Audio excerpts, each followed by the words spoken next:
Salut à tous. Aujourd'hui, on plonge dans l'histoire mérovingienne pour parler d'un roi fascinant, Childéric Ier.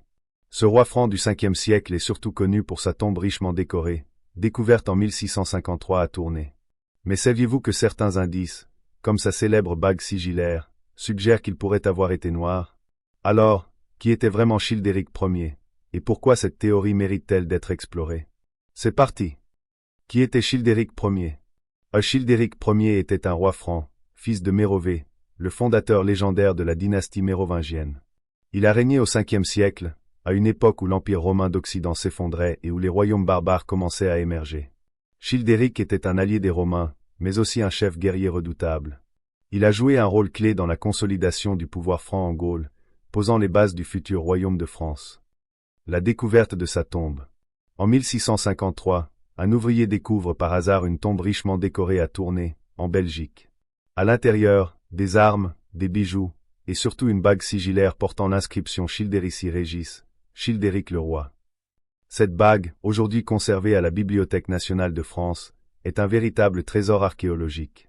Mais ce qui est encore plus intriguant, c'est ce qu'elle pourrait nous révéler sur l'apparence de Childéric. La bague sigillaire est l'hypothèse d'un Childéric noir. La bague sigillaire de Childéric représente un homme portant une lance et un bouclier, avec des cheveux crépus et des traits qui pourraient être interprétés comme africains. Certains historiens et archéologues ont suggéré que Childéric pourrait avoir eu des origines africaines. Cette théorie s'appuie aussi sur les échanges culturels et militaires entre l'Afrique du Nord et l'Europe à cette époque. Par exemple, des unités militaires romaines, comme les Moris, morts, qui nous savons tous veut dire noir. Childéric, en tant qu'allié des Romains, aurait pu avoir des liens avec ces communautés. En sachant que même les Romains. Il y a aussi des mystères sur leur couleur de peau, nous verrons. Pourquoi cette théorie est importante?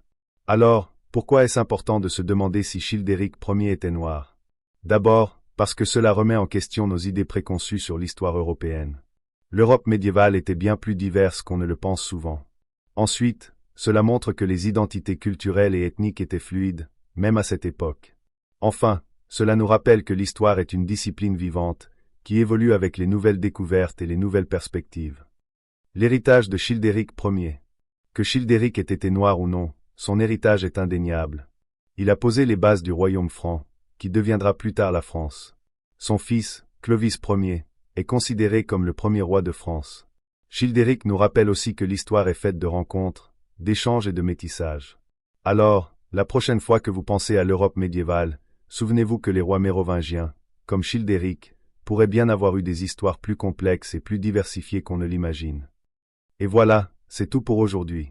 Childéric Ier reste une figure mystérieuse et fascinante, et sa bague sigillaire continue de nous interroger sur son identité et son héritage. Alors, qu'en pensez-vous? Childéric était-il noir, ou est-ce une interprétation trop audacieuse? Dites-moi tout dans les commentaires, et n'oubliez pas de vous abonner pour plus d'histoires comme celle-ci. En tout cas, nous partirons du principe qu'il est métis ou noir au vu de sa bague, car on y voit un homme avec des tresses et des traits africains par sa bouche et son nez. Vous verrez plus tard pourquoi je le représente ainsi au vu de l'histoire réelle et cachée de France. L'histoire réelle est fascinante, vous verrez. À bientôt pour une nouvelle vidéo.